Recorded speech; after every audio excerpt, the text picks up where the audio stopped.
महात्मा गांधी चौक पोलिसांकडून अल्पवयीन मुलीवरील लैंगिक अत्याचार गुन्ह्याचा जलद व उत्कृष्ट तपास. जलद गतीने 48 तासात तपास पूर्ण. अवघ्या 6 दिवसात माननीय न्यायालयात दोषारोप पत्र सादर.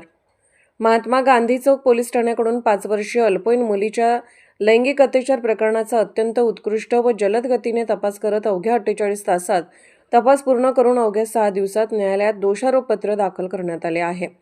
याबाबत अधिक माहिती अशी की मिरजेत 5 वर्षाची अल्पवयीन बालिका ही घरापासून थोड्याच अंतरावर असलेल्या किराणा मालाच्या दुकानात खाऊ आणण्यासाठी एकटीच जात असताना यातील आरोपी नामे विजय अँथोनी कांबळे, राहणार रेल्वे, पंढरपूर चाळ, मिरज याने सदर बालिकेस गल्लीतील रोड कडेला बोलावून घेऊन तिला लाड करून खाऊ देण्याचे बहाण्याने जवळ घेऊन तिचे लैंगिक शोषण केल्याबाबत महात्मा गांधी चौक पोलिसात अल्पवयीन मुलीच्या नातेवाईकाकडून फिर्याद दाखल करण्यात आली होती.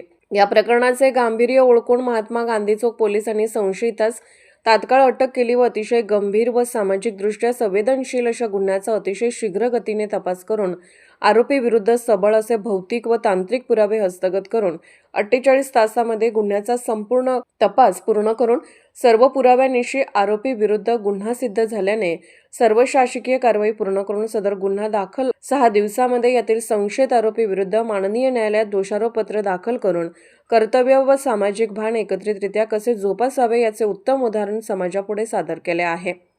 सदर गुन्ह्यातील आरोपीवर शीघ्र गतीने न्यायालयीन कारवाई करण्याबाबत प्रयत्न केले जाणार आहेत. सदर झालेल्या शीघ्र कारवाईमुळे समाजातील वाईट प्रवृत्तीच्या लोकांमध्ये कायद्याबाबत धाक निर्माण होऊन अशा वाईट कृत्यांना मोठ्या प्रमाणात आळा बसणार आहे.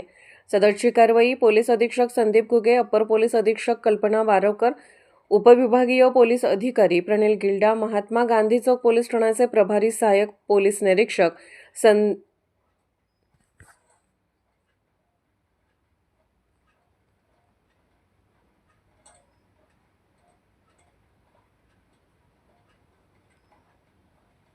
संदीप शिंदे यांच्या मार्गदर्शनाखाली पोलीस उपनिरीक्षक Rajendra Kalgutkar, police head constable Abhijit Patil, Shankar Gaikwad, police constable Amol Patil, Seema Yadav, Priyanka Jadhav, police उपनिरीक्षक सपना अडसूळ यांनी केली आहे.